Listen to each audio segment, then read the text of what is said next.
Este episodio es patrocinado por mi curso Ni una dieta más. Un curso a tu ritmo que te acompaña en el proceso de dejar las dietas para siempre y que así puedas enfocarte en diseñar una vida más plena, auténtica y trascendente. Puedes conocer cómo inscribirte en acuerpada.com/podcast. Es acuerpada.com/podcast. Estás escuchando No Necesitas Adelgazar, un podcast contracorriente que cree en la inclusión radical, en las historias poderosas y en lo transformador que puede ser encontrar tu lugar en el mundo. Soy Ana Pau Molina, soy psicóloga y puede ser que me conozcas también como Acuerpada. En este podcast escucharás historias de personas que están retando a la cultura de dietas, a la gordofobia y a la violencia estética.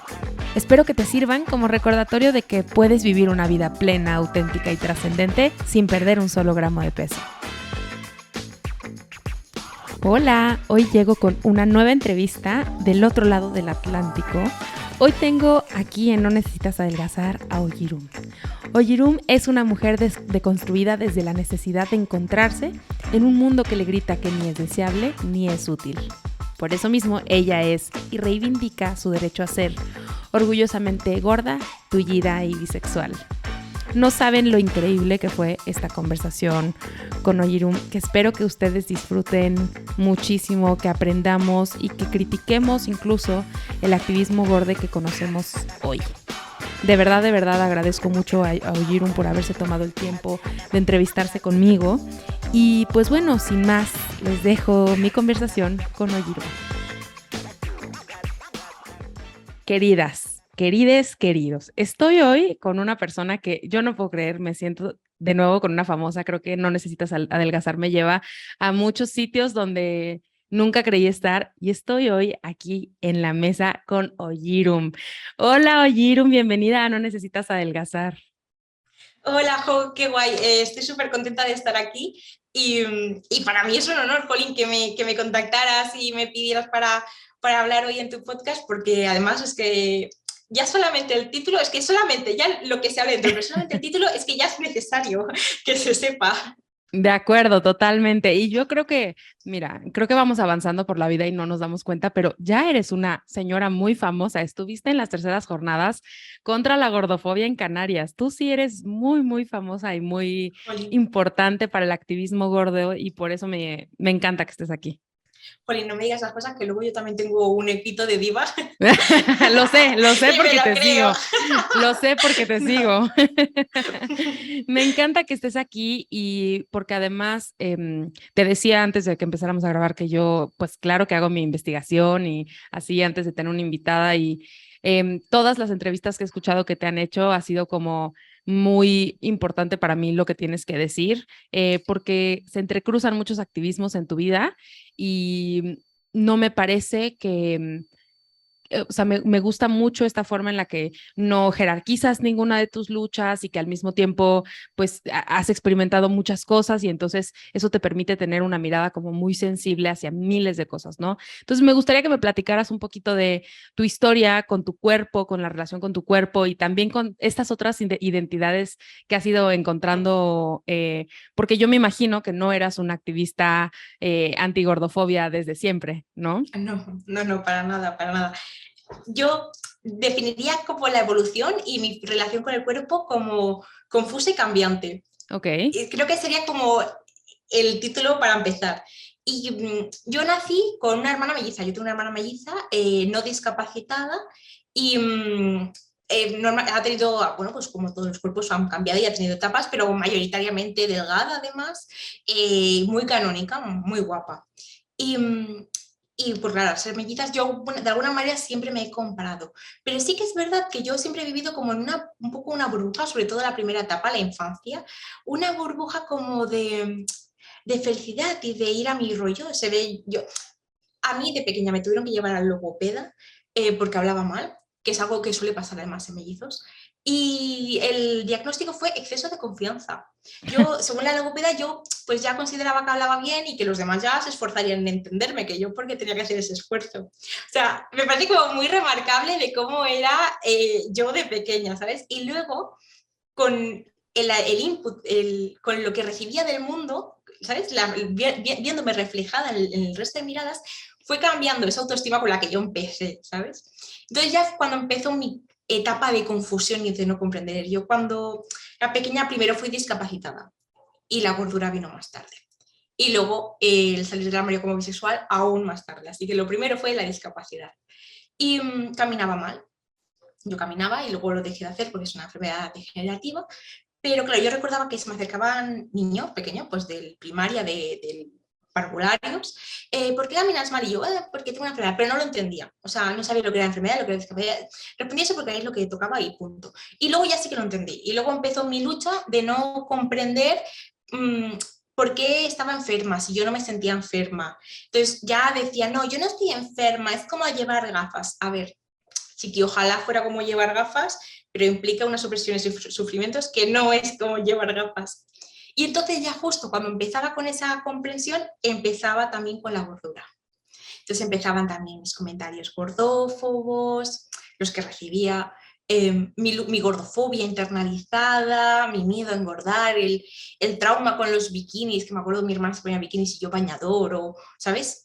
Y tenía un complejo, ese era horrible, o nos regalaban ropa de la misma talla, y yo en plan, a ver, ¿no veis que tenemos cuerpos súper distintos?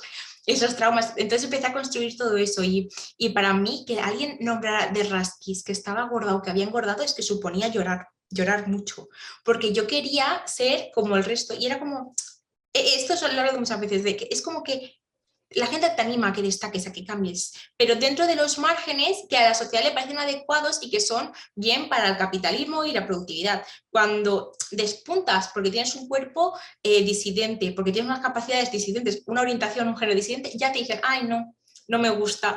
Y tú ya deseas, y esto lo he hablado muchas veces, y ya de mayor, de construida, me sigue pasando. Por mucho que me reconcilie y esté orgullosa, si me dieran un botón rojo, que me dijeran al pulsarlo, pierdes todas tus opresiones y te alineas por completo, tío, lo pulsaba hasta que me rompiera la mano, porque ¿quién quiere sufrir una disidencia, aunque estemos orgullosos de ella? Y estoy como en esta etapa ahora de reconexión, ¿no? De asumir que soy tullida y que, no, y que también soy enferma y que no hay nada de malo en ser tullida, discapacitada y enferma. Y que no significa lo mismo discapacidad y enfermedad, y que la enfermedad no siempre soy enferma. Y luego también, pues que soy una mujer gorda y que no hay nada de malo de ser gorda. Ya dejé de decir, el día que adelgace me pondré esta falda, o a mi hermana, el día que adelgázame, guárdame esta de top. No, ahora ya, pues me busco el top y la falda que me valen para ponérmelos. Y he ido poco a poco reconectándome con esto y sin perder el norte de saber que siguen siendo disidencias y que implican un dolor y una deconstrucción constante. Claro, y es que quienes están viendo este video están viendo cómo estoy apuntando, apuntando, apuntando, porque es que hay tantas cosas que estás diciendo que me parecen como muy valiosas y en las que me gustaría como ahondar aún más. Y en tu cuenta, tal cual en el nombre de tu cuenta de Instagram, tienes al lado la frase orgullo tullido, ¿no? O la expresión orgullo tullido. Y ahorita dijiste, soy tullida, no sé qué. Y te hablaba antes de que empezáramos a grabar que tullido no es una palabra que en Latinoamérica se use tanto, o bueno, al menos en México. Entonces me gustaría que explicaras qué significa, de dónde viene, porque creo que me imagino que es una reapropiación, pero quiero que nos platiques. Sí, sí, es una reapropiación. Aquí en España está como mal vista o se usa para chistes de mofa de gente con discapacidad.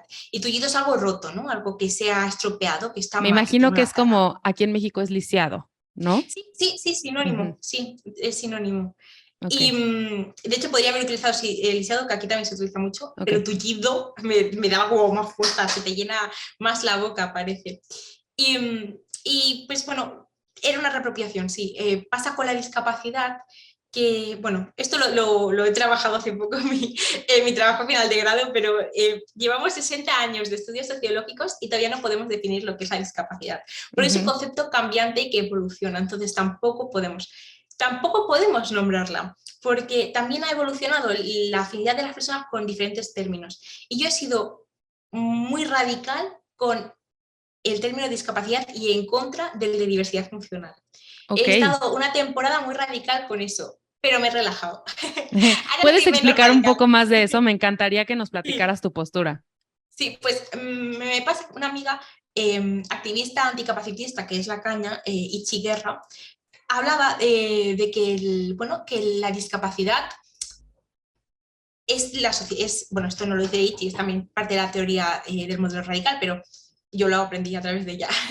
La discapacidad viene dada por la sociedad. Es la sociedad el agente discapacitante, no el cuerpo de la persona. Entonces, ¿por qué no ponerle nombre a las cosas? Sí, soy menos capaz, pero porque el mundo me ha hecho así. Me parece que había una canción o algo así, que decía algo así, pero bueno, soy discapacitada por culpa de la sociedad. ¿Y por qué no vamos a hablar del elefante que hay en la sala? Llamemos las cosas por su nombre y no busquemos terminología y eufemismos para intentar llamarlo de otra manera que no llegue a la sensibilidad, como si ser discapacitado fuera algo malo, ¿sabes? Como si tuvieras que decir soy una persona con bisexualismo en vez de soy bisexual. Y entonces, claro, me posicioné muy fuertemente con discapacidad y en contra de diversidad funcional. ¿Por qué digo que me he relajado? Porque diversidad funcional también tiene sus cosas buenas, o sea, fue el primer término escogido por la comunidad disca, y por lo cual tiene sus qués, y además hay muchas sensibilidades, o sea, yo creo que no se puede obviar el dolor asociado a una comunidad y lo perdida que puede estar esta o las diferentes opiniones y sensibilidades. Entonces, me he reconciliado con el término de diversidad funcional y ya, aunque yo uso discapacidad y si me preguntan pediré que se refieran a mí como discapacitada, ya no estoy tan en contra de diversidad funcional. Claro, y de hecho volveremos a esta porque voy a hablar un poco teorizando, pero eso tiene que ver con el paradigma social de la discapacidad, ¿no? Que lo que decías de que es la sociedad discapacitante y vamos a volver ahí porque ya te dije qué es lo que quiero que platiquemos hoy en concreto y viene un poco desde ahí, ¿no? Esta mirada. Me encanta esto de orgullo tullido porque te tengo que decir que, bueno, yo te descubrí en redes, no me acuerdo cómo, hace mucho tiempo. Y o sea, yo sé que tú tienes tu cuenta en Instagram y tienes TikTok también y tienes un canal de YouTube. Sí. Y yo llegué a tu canal de YouTube y el primer video tuyo que vi fue uno que era como de tu rutina de la mañana. Y entonces Sí. lo recuerdo, pues, yo ya también tengo que decirte que yo tengo muy cerca la discapacidad en mi vida y que trabajé por muchos años en organizaciones en pro de la inclusión social de las personas con discapacidad. Entonces, no era algo nuevo para mí. Es más, yo he participado en rutinas matutinas de personas con discapacidad, ¿no? Y he sido ese apoyo, me ha tocado cargar, ¿no? O sea, como esa parte yo ya la he experimentado, entonces no era nuevo. Lo que era muy nuevo era el humor para mí este humor tan tuyo que incluías en el video y ver a tu mamá muerta de risa y a tu hermana molestándote. Entonces, Es quiero mi que me amiga, es mi cuentes de amiga. eso. Es Ah, una pensé que amiga. era tu hermana. Ah, Ya, es que bromeamos con eso, pero es una amiga que pasa largas temporadas en casa. ok, ok, ok. Pensé que era tu hermana. Porque creo que le llamas hermana, ¿no? Tal vez en el video. No lo Sí, sé. pues no lo sé, es posible. Es que tenemos una broma con que es un cuco y viene a usurpar nuestro nido y tal. Entonces a Ah, veces tenemos como ese rifirrafi. Igual lo menciono en el vídeo, pero es amiga, es amiga. muy También hace bien. divulgación autista, sobre autismo. Ok, ok.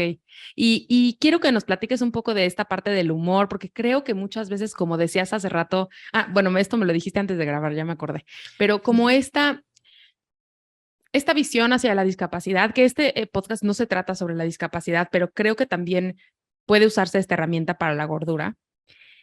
Esta herramienta del humor, porque la discapacidad, así como la gordura, siempre tiene un tono muy particular en el cual se habla, ¿no? En la discapacidad es desde un, ay, pobre, ¿no?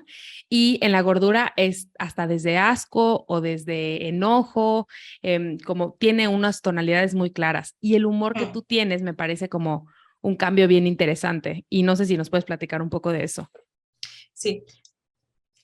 Yo he utilizado muchas veces el humor para romper el hielo cuando me he sentido acorralada en situaciones y lo he lanzado mucho. Y luego también he consumido mucho humor ácido en diferentes momentos de mi vida. Y me encantaba, es un humor que me encanta. Sí que es verdad que me di cuenta que la gente que usaba ese humor ácido muchas veces era gente que no era del colectivo y se reapropió un poco de nuestra lucha y nuestro contenido, ¿no? Pero bueno, como que yo tengo como esa trayectoria y luego mi familia también ha bromeado mucho con mi discapacidad y lo han tomado siempre como con esa naturalidad. Entonces, me gusta utilizar el humor para esa reapropiación. Mencionar que también me he encontrado, aunque no lo pareciera a primera vista, que con la discapacidad también recibimos ese asco y ese odio. Que con la gordura es tan evidente, con la discapacidad no tanto, porque está camuflado con esa con esa hipocresía de la pobrecito, de que estaría mal socialmente, ¿no? De que te ha tocado esto, pobre desgraciado, ¿sabes? Entonces, como se mezcla con eso, la gente le da más vergüenza ir de cara. Pero yo te digo, con el anonimato de internet, o sea, he recibido el mismo odio. Y luego a veces utilizan las dos cosas, tipo, maldita gorda, estás aplastando la silla de ruedas.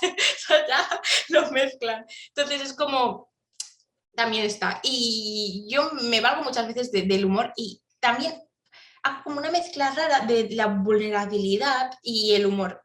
Siento muchas veces que cuando he estado escondiendo algo que me daba vergüenza o de lo que no estaba con lo que no me acababa de reconciliar, me consumía mucha energía y es agotador. Y cuando lo he dicho y lo he expresado abiertamente, como que me he liberado un poco más de eso, ¿no? Y muchas veces he utilizado el humor para abrir ese primer camino. Un ejemplo es que hubo una temporada que tenía, y no se lo decía a nadie, y era algo que llevaba yo dentro y tenía mucho complejo con que me limpiaran bien. Yo soy una persona que necesita asistencia para ir al baño y ahí he pasado por diferentes manos, porque me puede asistir a lo mejor desde mi familia, desde mi amiga que mencionaba que estaba en el vídeo, hasta a veces he tenido contratadas algunas personas que me echaban una mano pues para acostarme, para ducharme, ¿sabes? Y no todo el mundo lo hace igual y bien. Y entonces a mí muchas veces me daba vergüenza decirle, límpiame más. Me daba mucha vergüenza, no podía. Entonces iba como con el complejo de que me limpiaran bien el culo. Y además era algo que me pasó una vez un fisio, que desafortunado estuvo, me mencionaba que tenía un paciente que era deportista de élite, no sé qué, y que tuvo un accidente, y fíjate, de deportista de élite a que le limpien el culo, tipo despectivo, como de vulnerabilidad extrema. Y yo, como si a mí no me lo limpiaran, uy, qué mal, qué mal. Entonces, cuando empecé a hablar de eso en redes sociales, decía que quiero tener el culito limpio, ¿sabes? Y hacía bromas con mi culo tecnológico, pero así, y entonces a veces lo uso como herramienta también. Y creo que es como una forma de abrir paso también. Siento que mi experiencia en redes es un poco de autodescubrimiento y exposición a la vez. Que la gente habla de los peligros de exponerse, pero yo he sentido paz haciéndolo, así que estoy contenta con ello. Coincido con esto que dices porque además luego pasa que, pues seguramente mucha gente disca te sigue, ¿no? En tus redes. Y a mí lo que me pasa es que cuando ocurre eh, algo como de, digo, no tal cual eso, pero algo de ese estilo, que es estas cosas que te avergüenzan, que sientes que nadie lo está pasando, ¿no? Cuando lo publicas, resulta que hay mucha gente que sí. Y como que también se genera esta como comunidad de, al fin alguien lo dijo. Al fin alguien dijo que es horrible que los fisios, ¿no? O que al fin alguien dijo que las enfermeras luego no saben cómo hacerlo, ¿no? Entonces, creo que eso también tiene mucho valor y que pues al final lo hace como vas construyendo esta comunidad que ya has creado de esta forma tan linda. Y te escuché decir en una entrevista algo súper que me pegó muchísimo porque no es una pregunta que te quería hacerte tal cual porque al final, como te decía, me parece que no hay que comparar como vulnerabilidades u opresiones, porque a cada quien le entrecruzan de forma distinta, pero te escuché decir textual en una entrevista, me avergonzó más la gordura que la discapacidad. Sí. Y quiero que hablemos un poco de esto. Yo me apunté aquí en el cuaderno algo que mencionaste que fue como o sea, que en la adolescencia, algo mencionaste hace ratito como de que te decían o sea, que te avergonzaban por ser gorda o que te daban la misma talla que tu hermana y así, ¿no? Y pienso que tal vez, o sea, tú me dirás, pero que tiene que ver con esta parte de que sabemos que la discapacidad está y no desaparece y que la gordura es así, es elección, ¿no? Sí, sí. Y además que la gordura viene porque eres una vaga y una glotona, y en cambio la discapacidad ha sido mala suerte. Mm, Entonces se junta eso también. Y claro, lo que sí, la discapacidad es verdad que no es una opción, pero también te presionan, igual que con la gordura, me para que imagino. mejores. Y es que tanto el peso como la salud son estándares que no todo el mundo puede cumplir, ni tenemos por qué querer cumplir. Y sí, me ha avergonzado mucho más toda la vida por ser gorda que por ser discapacitada. Y es que no se pueden comparar los sufrimientos y las vulnerabilidades. De hecho, yo me considero mucho más vulnerable y mucho más en riesgo de exclusión, de pobreza, de todo, de maltrato, de todo, por discapacitada que por gorda. Claro. Pero durante gran parte de mi vida, si hubiera podido cambiar algo, habría cambiado la gordura y no la discapacidad. Por todo, porque constantemente recibo mensajes de que estar gorda es algo malo. Cuando estás discapacitada, pues directamente igual no recibía mensajes, ¿no? Porque no estamos bien representadas en ningún lado. Pero con la gordura sí, y además era como esa vergüenza. Y además en la adolescencia, ese momento tan difícil que quieres gustar, y yo más o menos, aunque he pasado etapas, he tenido siempre una buena relación con la discapacidad, porque mis padres pues, me hicieron como mucho refuerzo positivo y he tenido la suerte de una familia que me apoya, ¿no? Y tenemos recursos limitados, pero siempre hemos encontrado la manera de encontrar formas, herramientas para que yo pueda desarrollar mi día a día con la mejor facilidad posible. Entonces, exceptuando algunos momentos que sí que es verdad que pueden ser traumáticos y tal, cuando he estado bajo la burbuja de protección de mis padres, la discapacidad no era un problema. Entonces, en la adolescencia, ¿quién era el problema? La gordura, que yo creía que no gustaba por ser gorda, cuando a lo mejor tampoco les gustaba por discapacitada, ¿no? Porque es algo que he hablado muchas veces.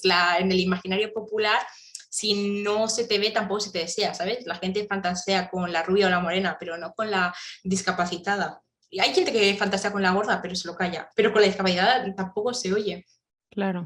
Yo me sentía muy avergonzada por ser gorda y si alguien decía algo de la discapacidad, yo te contaba lo que me pasaba de la discapacidad y mis operaciones. Si quieres ver mi cicatriz, me daba igual. Pero bueno, que alguien mencionara algo de la comida o comer en público. Y es Claro. por todo eso que recibía. Y no es que recibiera especialmente insultos por ser gorda en el instituto, porque la gente por la discapacidad se cortaba más. Pero era por todo lo que recibía, por la tele, por los médicos que iban y me decían que adelgazara, por no encontrar ropa, por no encontrar bañadores, por sentirme deseada y creer que el problema era ser gorda, porque cuántas veces hemos visto películas que el problema de la protagonista es que tiene que adelgazar. Sí, claro. Y porque además ahorita dijiste algo clave que yo nunca había pensado. En mi experiencia con las niñas que son privilegiados lo suficiente para llegar a un hogar, aun cuando, o sea, más bien, las infancias con discapacidad que tienen el privilegio de llegar a un hogar donde cuando nacen o cuando se sabe de la discapacidad, los padres se dedican a aprender sobre discapacidad desde muy pequeño, ¿no? No pasa lo mismo si tienes un hijo gordo. O sea, nadie habla de la gordura, los padres no se informan, no hay nada de eso, ¿no? Y creo que lo dijiste como muy claro, ¿no? Con la discapacidad sí, este refuerzo positivo, no sé qué, pero con la gordura no hubo eso, ¿no? No, no. Mi madre siempre ha querido que nos queramos, ¿no? Y ha procurado el máximo posible esas cosas, pero no hay esa deconstrucción tampoco del peso, ¿no? Y además también han estado muy confundidos mis padres también por la medicina, por eso de los médicos de llegar y, ay, a esta niña hay que operarla, pero está gorda, hay que poner la dieta. Mi primera dieta con 11 años. Claro. Eh, y luego a mí me operaron y después en el postoperatorio, en la habitación donde me recuperaba, van y me traen comida de dieta. Y yo me sentí ultrajada porque dije, pero bueno, esto no era hasta la operación, yo quiero patatas fritas. Claro, ha sido mucho más complejo eso. Pero es que es una pasada. Por mi enfermedad, lo habitual es que la gente con atrofia muscular espinal, que es mi enfermedad, no la suelo mencionar de entrada porque me parece más importante la discapacidad, ¿no? Que lo que te hace discapacitada, pero bueno, hay rasgos que sí son relevantes. Pues uno de esos es que normalmente son delgados, la gente con AME, que son las siglas, porque les cuesta hablar y comer y entonces pierden peso porque cada vez comen menos. Yo tengo otro tipo, que aunque mi discapacidad es grande y es un tipo agresivo, yo tengo soy de las menos afectadas, porque no me afecta el habla, las manos tengo limitaciones, pero bien, y a la comida tampoco. Entonces, normalmente se esperaba que yo perdiera mucho peso en algún momento, que dejara de comer, y no lo hice nunca. O Y sea, yo es he algo deseado, positivo que seas gorda, claro, sí, ¿no? Ujú. sí, algo así, pero nunca lo he sentido porque es como, guau, es que si perdieras peso te moverías mejor, porque claro, te cuesta más y ya tienes poca fuerza, tal. Y buah, es que para las caderas, el peso, es que no te mueves. Una vez entrar a un dietista y decir, uff, es que esta niña para que adelgace, como no se mueve, habría que matarla de hambre. Entonces, claro, y yo he llegado a desear haber empeorado lo justo, no mucho, lo justo para dejar de comer. O sea, desear estar enferma para eso. Y me parece muy significativo cuando hablan de salud en la gordura, porque es como, ¿qué es para ti la salud? ¿Sabes? Evitar esos factores de riesgo que dicen que tiene la gordura.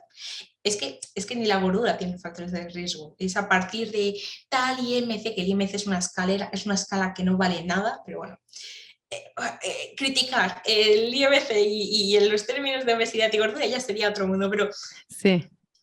para evitar esos riesgos te machacan la psique a unos puntos que yo es que he deseado estar enferma. Yo estaba en el instituto, tenía una profesora de biología muy sensibilizada con los trastornos de la conducta alimentaria.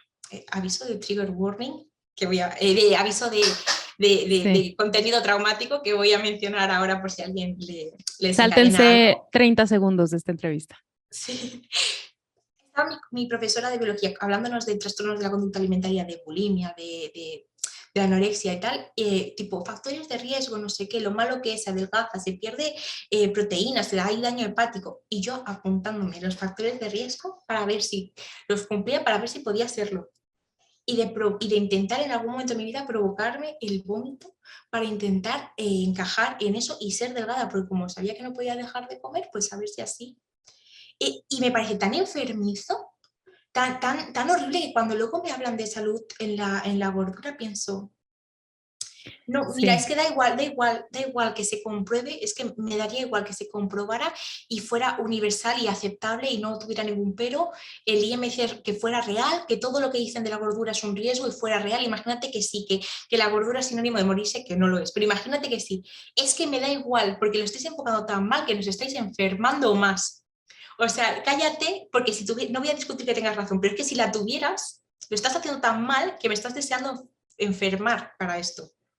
Sí, porque en realidad eso es lo que siempre decimos, ¿no? Como podría ser, si es que fuera cierto que, como dices, la gordura fuera igual a muerte, em, si fuera cierto aún así, como no sabemos cómo adelgazar a las personas de una forma saludable y permanente, entonces, la única forma es enfermándonos, ya sea con un trastorno de la conducta alimentaria o con una discapacidad degenerativa aún más fuerte, ¿no? ¿Qué implicaría eso para ti? O sea, imagina lo que implicaría para ti que si hubieras tenido una discapacidad más importante, pero delgada, ¿no? O sea, prefiero una discapacidad más importante, pero delgada, y porque además ese no poder comer no es algo positivo, es un cuerpo que se está desnutriendo poco a poco, ¿no? Pero prefiero tener un cuerpo desnutrido y que no puede comer que ser gorda, ¿no? Lo Sí, cual está muy impresionante. sí.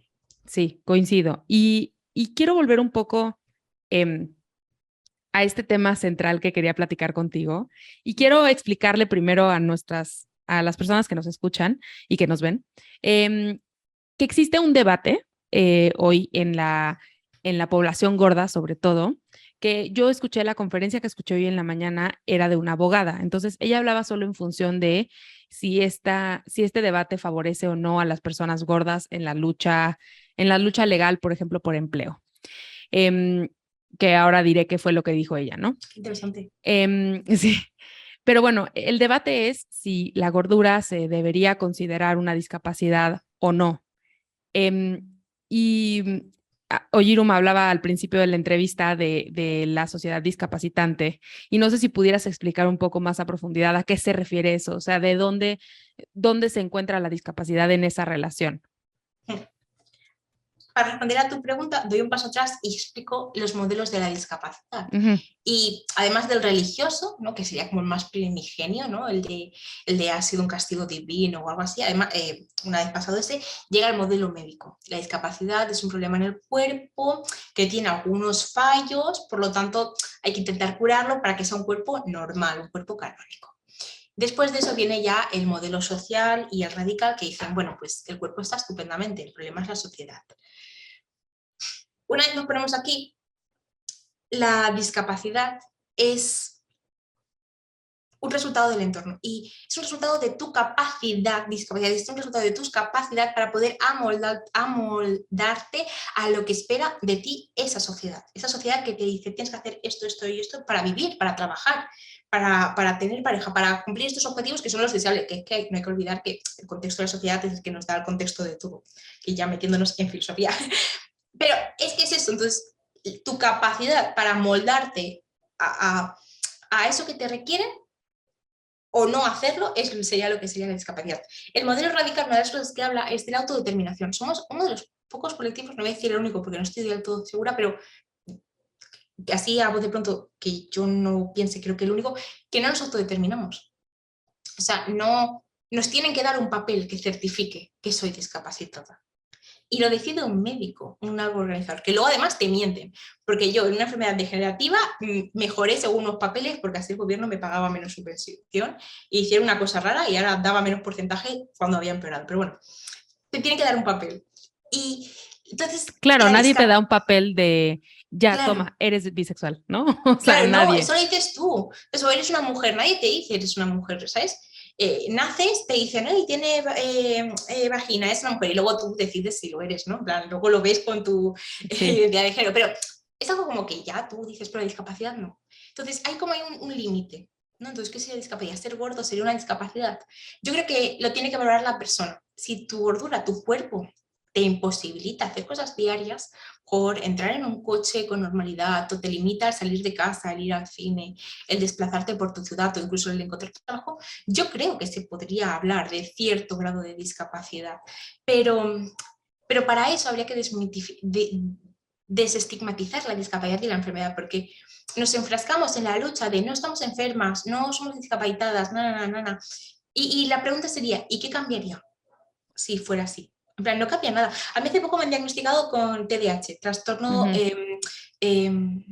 Mira, Por déficit de atención e eso hiperactividad. Ujú. es, principalmente inatenta soy. Y no cambió nada en mi vida, o sea, fue como una etiqueta, me dijeron, ahora tienes esto también. Y lo único que cambió es que me favoreció mi día a día porque ahora sabía qué herramientas podía buscar para mejorar esto que yo notaba que no acababa de cuadrar en mi día a día. Y entonces no cambia nada. Entonces, si tú eres gorda y te dicen que sí que es una enfermedad o que sí que es una discapacidad, y entonces puedes empezar a buscar herramientas en tu día a día que a lo mejor serían útiles para personas discapacitadas. Yo me encuentro, como decía antes, mi abuelo, por ejemplo, se ha hecho mayor y tiene rasgos de discapacitado, pues se cayó en la ducha, tal. ¿Por qué no usas una silla de ducha de discapacitados? Yo tengo una silla de ducha súper cómodo, pero como tiene eso de discapacitado, yo no, es como los hombres y la exploración anal en el sexo. Tipo, Sí. no la voy a hacer, vaya a ser que sea gay. A ver, si te gustan las mujeres y disfrutas del sexo anal, o sea, ¿qué va a cambiar si lo estás disfrutando? ¿Sabes? Y si lo fueras, es como no tiene sentido, ¿qué cambia en tu vida? No cambia nada, que has disfrutado eso, pues ya está, que bienvenido sea. Pues igual con la discapacidad, yo lo veo así, pero sí que es verdad que hay un estigma tan grande, un dolor tan asociado y además ahora el capitalismo ha modificado el discurso, ya la mujer no es sumisa, ya no está, ahora la mujer es activa y empoderada. Entonces ser discapacitada es lo contrario a activa y empoderada, por lo que también nos queremos diferenciar de eso. Y es una lucha y nos tiene yo creo que a todas súper confundidas y debatiendo temas que son muy interesantes, como si la discapacidad es una como si la gordura es una discapacidad, es súper interesante, pero si nos olvidamos de deconstruir también lo que es la enfermedad y la discapacidad, nos va a faltar siempre algo, nos vamos a quedar enganchados en ese debate y no vamos a acabar evolucionando. De acuerdo totalmente. De hecho, te tengo que contar, esta es una historia personal. Te decía que yo estuve muchos años siendo aliada de la comunidad disca y tengo la discapacidad muy cerca de mí en mi vida. Y por muchos años, y yo sabía del paradigma social, o sea, todas estas cosas yo ya las conocía y demás, ¿no? Y cuando empecé a conocer más sobre el activismo gordo y mi mismo cuerpo empezó a crecer, me empezó a ocurrir que, por ejemplo, hay restaurantes que tienen sillas que son muy incómodas para mí. O que, por ejemplo, cuando hago viajes, tengo que pagar un boleto de avión mucho más caro porque tengo que elegir un asiento más grande. Cosas así, ¿no? Y entonces escuché este debate, ¿no? Escuché sobre este debate de si la gordura se considera discapacidad y mi primer instinto fue, claro que no. ¿Cómo yo voy a tener una discapacidad? Imagina, y fue instantáneo, ¿no? Y luego pensé más y dije, ¿qué estupidez estoy diciendo? O sea, entonces todo el trabajo que hice con personas con discapacidad, pero yo no me quiero asociar a eso. Y qué interesante es esta discusión, porque entonces es, ¿por qué nos da tanto miedo identificarnos como personas con discapacidad que adquieren esta discapacidad a través de la interacción con el entorno? Como todas las personas con discapacidad adquieren la discapacidad, ¿no? Y entonces por eso me parece como una discusión muy importante. ¿Por qué nos da tanto miedo? Alguna vez escuchaba a alguien, un activista gordo con discapacidad, decir que todos vamos hacia la discapacidad. Y Sí. este ejemplo de tu abuelo es como súper claro. Seguramente es una idea que ya habías escuchado. No sé si la quieras explicar un poco. Sí, yo lo he dicho muchas veces, pero con el tema de comprar casas. Ok, Yo siempre le decía a mis seres queridos, a mis padres y tal, decía, es que la gente que se compra un piso, un cuarto sin ascensor, no entiendo. Si es que son muy optimistas y creen que van a llegar a viejos y morirse así sin ninguna discapacidad, o son muy negativos porque creen que no van a llegar a viejos. Es que no lo entiendo, en plan, cuando en la cuarentena se hablaba mucho de quedarse atrapados en casa y qué mal, y yo sé de mucha gente discapacitada que está atrapada en su casa por eso mismo, por no tener un piso accesible. Entonces, yo cuando veo que el mundo se construye dejando de lado a las personas discapacitadas, pienso, qué hipocresía. En plan, si todo el mundo lo puede ser, es de los pocos colectivos donde de la noche a la mañana puedes ser discapacitado y si tienes una vida longeva, acabarás siéndolo también. Es como, es extraño, por eso se ha posicionado, yo creo, se nos ha posicionado esos estigmas, esa marginalización, ese bizarro, ¿no? En el cuerpo discapacitado. Nos han usado muchas veces para películas de miedo, lo roto, lo enfermo, ¿sabes? Lo deforme. Yo creo que se nos ha apartado de esa manera porque no éramos productivos, pero tampoco se nos podía negar la existencia, ¿no? Porque eso es algo que ha utilizado muchas veces la sociedad, ¿no? Pues negar la existencia de las personas LGBT. Siempre han estado ahí, pero bueno, han habido tipos que han negado y les han obligado a adaptarse. Pero nuestro cuerpo es que no se va a poder adaptar, aunque, ¿sabes? Aunque no digo que se puedan adaptar las personas LGBT y ocultar lo que son, me refiero a que no hay una salida al armario, no puedes hacerlo, es como más tangible, pareciera. Entonces, ¿qué se ha hecho? Como no se puede ocultar y todo el mundo vamos a hacer eso, lo estigmatizamos, les damos un lugar que es no tener lugar y estar apartados.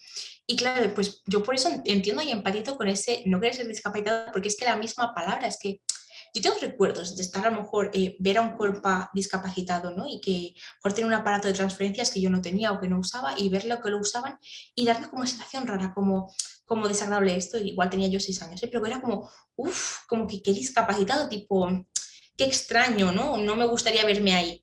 Y es por eso, es por esa asociación que tenemos a la discapacidad, ¿no? Fíjate lo que decía al principio, de deportista de élite a que le limpien el culo, qué vulnerable, qué horror, qué humillación. Hay tanto dolor y hay tanto por empezar a quitar, ¿sabes? De quitar capas para ir conectándonos con que los cuerpos, sean como sean, discapacitados, gordos, sean como sean, los cuerpos son cuerpos. Y la función que tiene un cuerpo es la de ser y ya está. Entonces, hay tanto para profundizar en eso y que cale, porque una cosa es saberlo y otra cosa es que te cale, que claro. hay mucho camino por recorrer. Y por eso Sí. estoy tan agradecida de que me invites a estos espacios y de poder tener la oportunidad de charlar con gente como tú, porque a mí también me ha de calar a veces estos discursos que a veces se olvidan en esta sociedad, a mí misma. Claro, y bueno, quería empujar esta pregunta un poco más, pero tal vez es que nos dará más espacio para hablar de otras cosas. Y es que en mi consultorio, claro que yo también he ido aprendiendo a hacer un activismo gordo mucho más incluyente de la discapacidad. Por ejemplo, tal vez hace un año y medio, hace mucho, cuando Corpada acababa de empezar, em, subí una publicación que decía, em, tu cuerpo no vale por lo que es, sino por lo que es capaz de hacer. Y esta narrativa de lo que es capaz de hacer es una narrativa muy común en el activismo gordo. El cuerpo Sí, gordo siempre fue capaz, ¿no? ¿Has visto esas sí, publicaciones? sí lo he visto, sí lo he visto. Ujú. Dime, dime. Ah, vale. Me pasó, antes mencionabas lo de las jornadas antigordofobia. Ujú. Había un espejo donde podíamos escribir y yo me acuerdo del primer día tenía un miedo de leer una frase así. Decía, uff, es que como la vea escrita, pero nadie la escribió, nadie la escribió. Eso me parece como es lo que tú dices, como hace un año y algo, esa frase se decía mucho y es verdad, es que yo siento en compas activistas, aunque no sean de anticapacitismo, hay como una especie de sensibilidad y esa deconstrucción que creo súper importante. Y pequeño inciso, he tenido muchos problemas para gestionar la rabia y la impotencia de vivir en una sociedad tan capacitista, ¿no? Porque pensaba, jolín, yo asocio a todo el mundo que es racista, machista, gordofóbico como alguien malo, ¿sabes? Pero pensaba, jolín, es que la gente de hace 50, 60 años no era toda mala, pero eran esas cosas, pero no era toda mala. Pero hoy en día hay mucho capacitista, pero porque no lo saben. Entonces, ¿dónde pongo el límite? Y lo ponía en saber recoger cable, en aprender a que te señalen algo y no picarte y deconstruirte. Hecho Claro. ese inciso. Sí, claro. Sí, yo me he sentido que en la comunidad antigordofobia hay esa sensibilidad para recoger. Entonces, hubo una temporada que hizo un boom esas frases y he sentido que han ido bajando muy rápido también. Y también sucedían en marchas feministas, en plan, el perreo hasta el suelo, ¿no? Era como era, o, y el machismo y el feminismo hasta el cielo o algo así. No Ajá. me acuerdo, habían lemas como así de perrear hasta el suelo y tal, que tampoco, ¿no? O en Cataluña es boti, boti, boti, machista el que no boti. Boti es saltar, salta, salta, salta, machista el que no salte. Aquí en México también se usa eso. Así ves, Ujú. pues este tipo de frases que yo, claro, pues yo no podía saltar y hacía así como con los hombros, tipo, no quiero ser machista. Sí, aquí es el que no brinque es macho, el que no brinque es macho, ¿Ves? así. Sí, ¿Ves? Pues estas frases se han oído mucho y cada vez se están deconstruyendo más. Es que el cuerpo es el que es. A veces es como, a mí me ha costado muchas veces porque pienso, es que mi capacidad y la enfermedad que va asociada a ella son duras, en plan de degeneración, tal. A veces es que ni saberte mantenerte con vida, ¿sabes? Los cuerpos, sí, hay ocasiones que el cuerpo ni siquiera es capaz de mantenerte con vida, o sea, ni siquiera es. ¿Sabes? A veces es difícil estar agradecida a un sí. cuerpo que te da tantos problemas. Y yo creo que es una relación compleja. Y muchas relaciones son complejas en la vida. Y a mí a veces me gusta pues, pensar en eso, que abrazo esa complejidad y ese trabajo constante de que el cuerpo es el que es. Y a veces lanzo la pregunta de si realmente en algún momento podemos acabar de conciliarnos del todo, porque si el cuerpo es el que es y tiene el derecho de existir, sea como sea, necesita las ayudas que necesita, desde luego no está hecho para existir en esta sociedad. Porque yo muchas veces hablo desde el anticapacitismo, tu derecho a tener siestas, a descansar, ¿sabes? A darle al cuerpo ese espacio. Pero ¿cómo vas a hacer eso si necesitas comer para sobrevivir y para eso tienes que trabajar y para eso tienes que ser productiva y para eso tienes que responder ese mail? Entonces no puedes procrastinarlo más porque estás cansada. Entonces es como una lucha constante de reconciliarte contigo y a la vez ceder para poder dar lo que se supone que tienes que dar.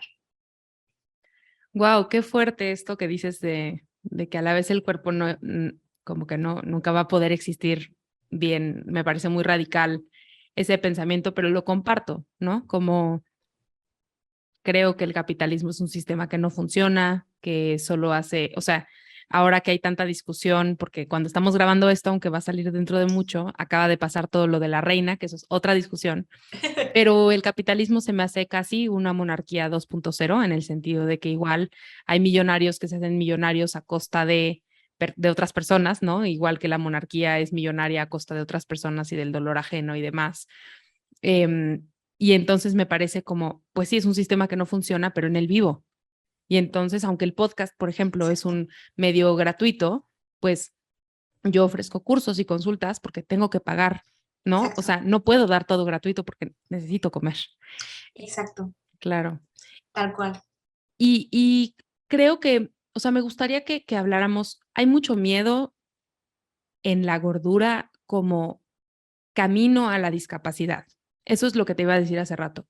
En mi consultorio escucho mucho narrativas como no quiero engordar porque no quiero enfermar, por supuesto, o sea, muchísimo esa narrativa que también, como dices, creo que tenemos que quitar no la patologización, porque la enfermedad pues es una patología, pero más bien el estigma que hay en la enfermedad.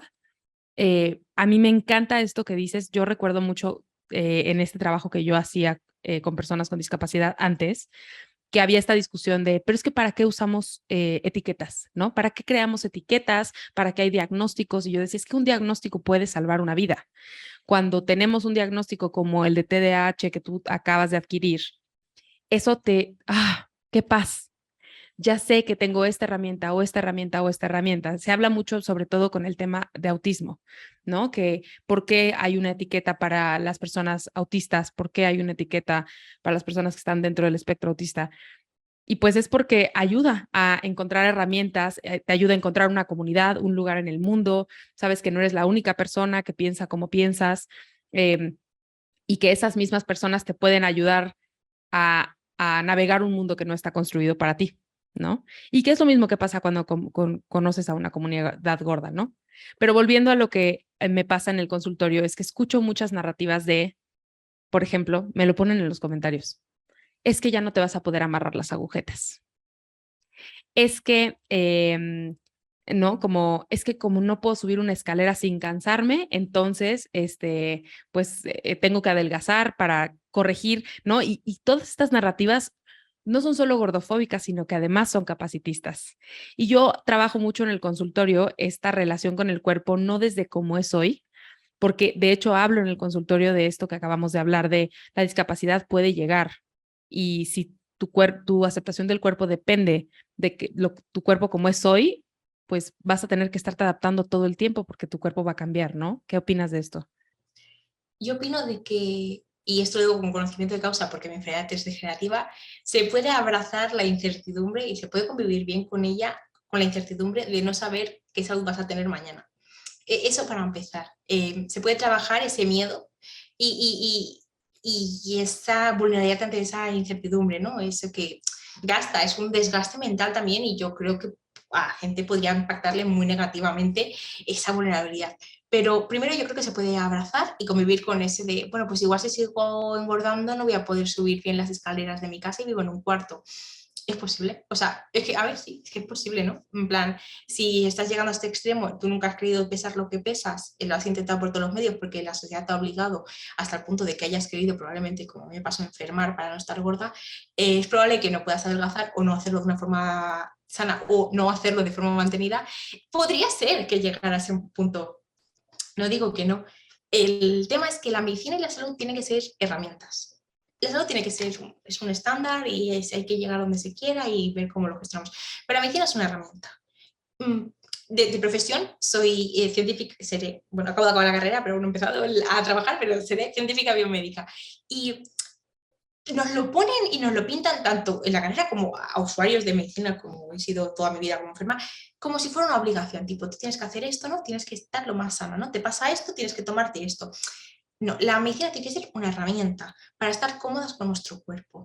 Entonces, si nuestro cuerpo empeora, engorda, cambia y, no empezamos a dejar de poder hacer ciertas cosas, ¿te vas a castigar por haber dejado de poder hacer ciertas cosas y vas a intentar empeorarte para intentar evitar esa situación? Es como extraño si lo analizas desde ese prisma, ¿no? Yo, como persona discapacitada, cuando a mí me dieron el diagnóstico con 18 meses, caminaba mal, pero caminaba, bueno, tardé un poco más en empezar a caminar, pero me lo dieron muy temprano el diagnóstico. Yo ya crecí toda mi vida sabiendo que iba a ser discapacitada, gran discapacitada, y crecí toda mi vida sin saber lo que iba a poder hacer de mayor. Yo sabía, desde luego, que no iba a poder andar, pero no sabía si iba a poder ir al baño sola, si iba a poder darme la vuelta en la cama sola, si iba a poder ducharme sola. Spoiler, al final no pude. Pero no sé el día de mañana cómo voy a estar o hasta dónde voy a poder hacer.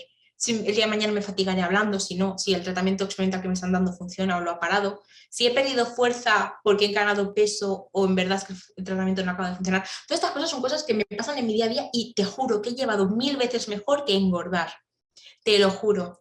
Y eso yo creo que es un gran indicativo de que el problema no lo tenemos con el poder o no poder hacer cosas, sino con la gordura y con el miedo que nos dan a, hacer, a no poder hacer cosas tan loco en casa. Y esto es como, me siento muy culpable, pero en casa por las mañanas siempre ponen The Kiss, que es un canal que hay aquí en España, y es como un canal muy morboso, de operaciones, de tal, y hay un programa que es Mi vida con 300 kilos, y es horrible cómo lo muestran.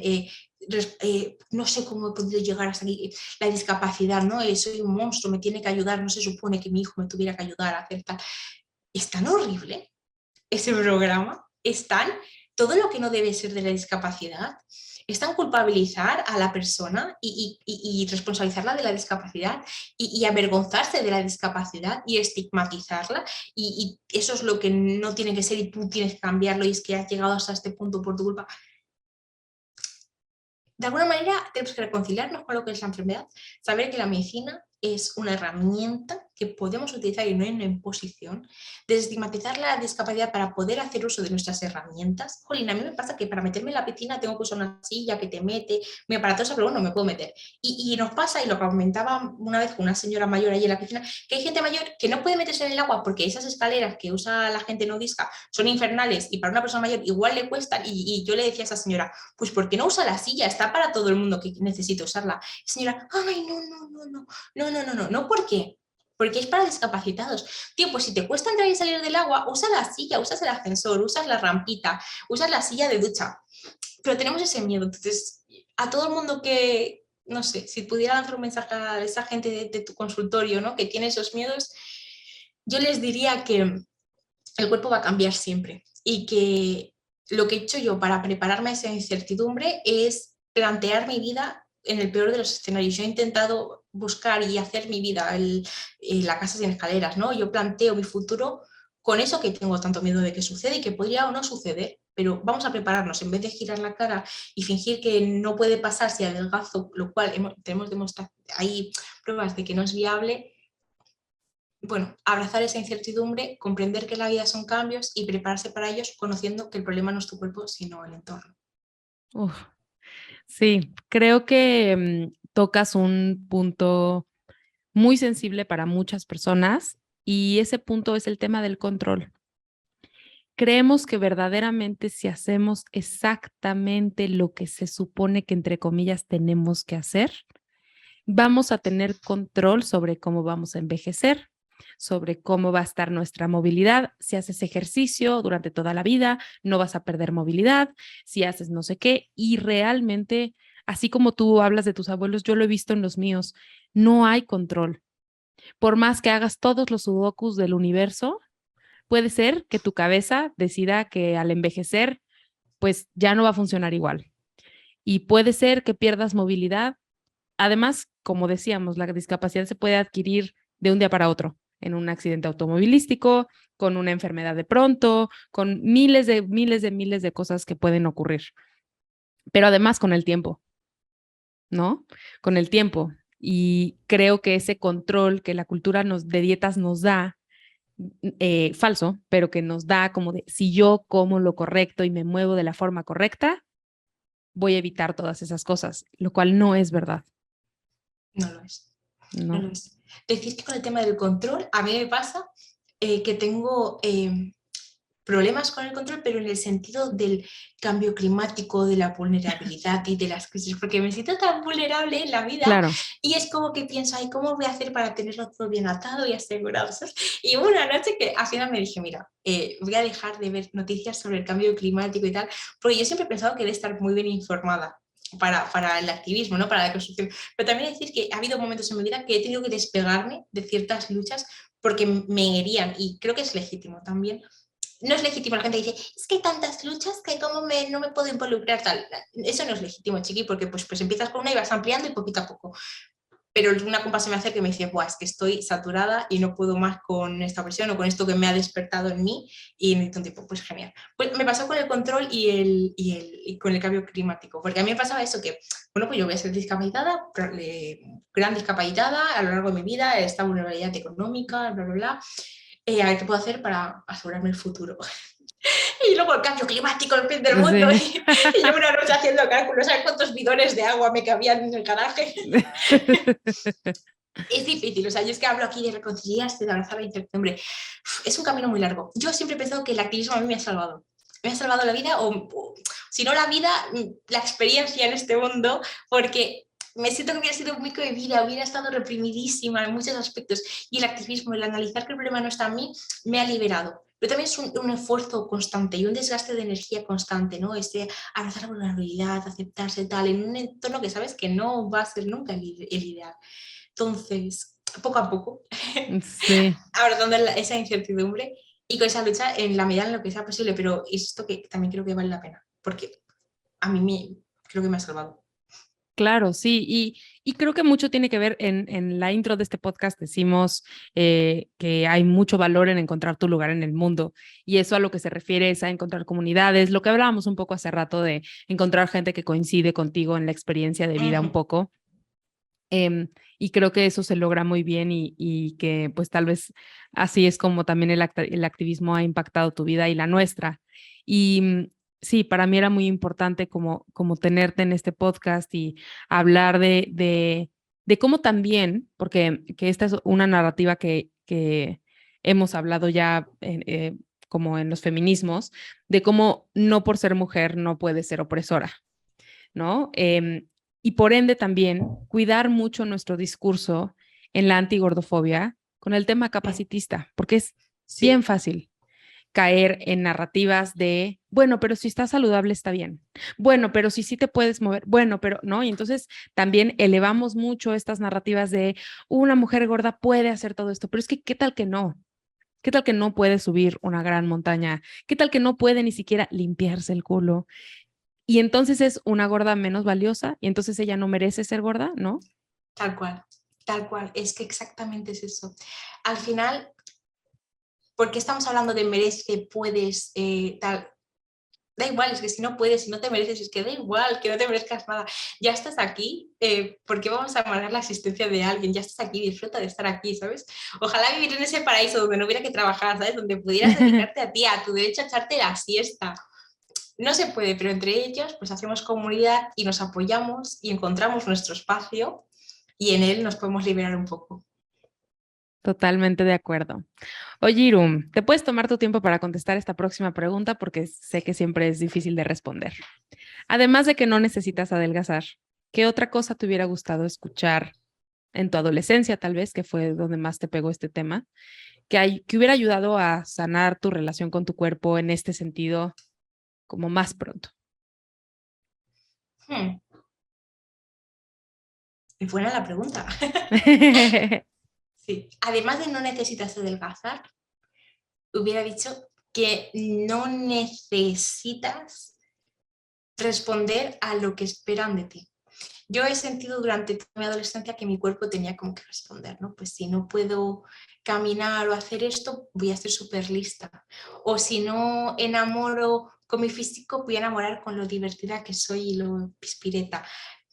Pues no, en plan, no tienes que responder con nada. O sea, ni tienes por qué adelgazar, ni tienes por qué ser inteligente. Y ¿sabes? ¿Dónde está mi derecho a ser tonta, gorda y vaga? ¿Dónde está? Lo quiero. Pues ojalá haber sabido eso, ¿no? Y que, sobre todo, que no necesito encajar en el instituto para saber que no voy a estar sola en el futuro, porque a mí en la adolescencia me pasaba. O sea, todo esto lo queremos por encajar, por el tener el privilegio guapo que se dice, ¿no? Por ser aceptada. Y al final, cuando yo descubrí que no tenía por qué la gente del instituto aceptarme para yo ser feliz, encontrar mi gente, mi comunidad, tal, fue respirar también, porque es que mi cuerpo no se iba a adaptar nunca a eso que creía yo que tenía que adaptarse para encajar. Me encanta, sí, no le debes nada a nadie. Me encanta que menciones esto de tienes derecho a ser tonta y tienes derecho a ser vaga o floja, como decimos aquí en México. Tienes derecho a todo eso y además a ser gorda.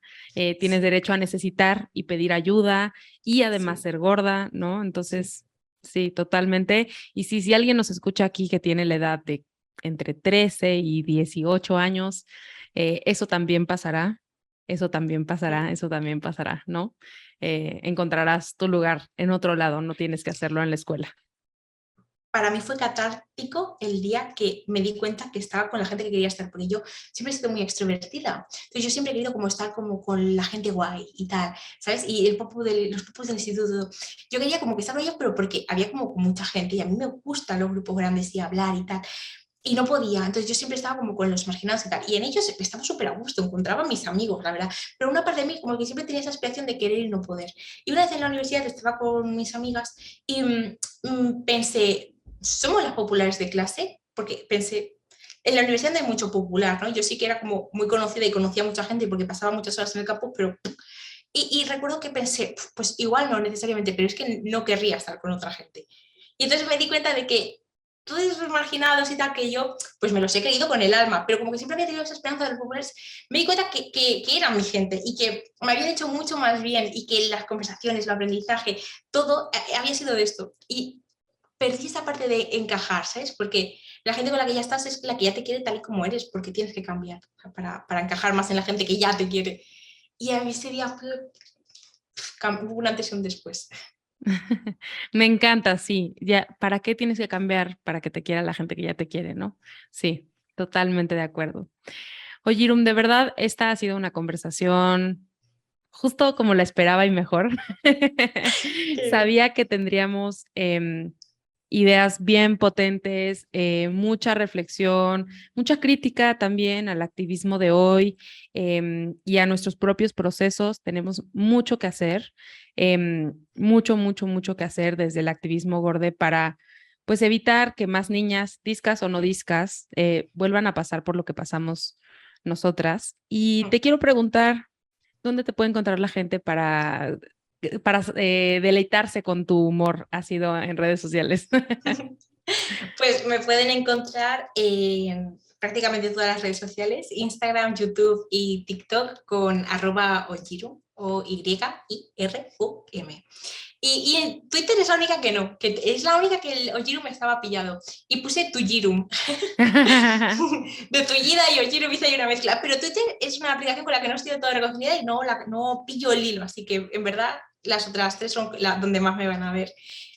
Así que, bueno, Perfecto, los las espero con vamos los a... brazos abiertos y además sé que la gente que venga de este podcast va a ser gente encantadora, porque es que de verdad me lo Eso paso espero. genial hablando contigo y las preguntas, o sea, súper interesantes y me ha encantado todo. Ay, muchas gracias, Oyirum. Lo vamos a poner de todas formas en las notas del episodio. Y por lo pronto, pues nos vemos en el próximo episodio de No Necesitas Adelgazar el próximo jueves. Muchas gracias a todos por sintonizarnos. Nos vemos. Bye. Bye. Esto fue No Necesitas Adelgazar. Recuerda que puedes encontrar nuevamente todos los detalles de lo que platicamos en acuerpada.com/podcast. Busca el número de este episodio. No olvides calificar nuestro podcast y seguirme en redes sociales como Acuerpada o Acuerpada MX en Instagram para continuar con la conversación. Nos vemos pronto.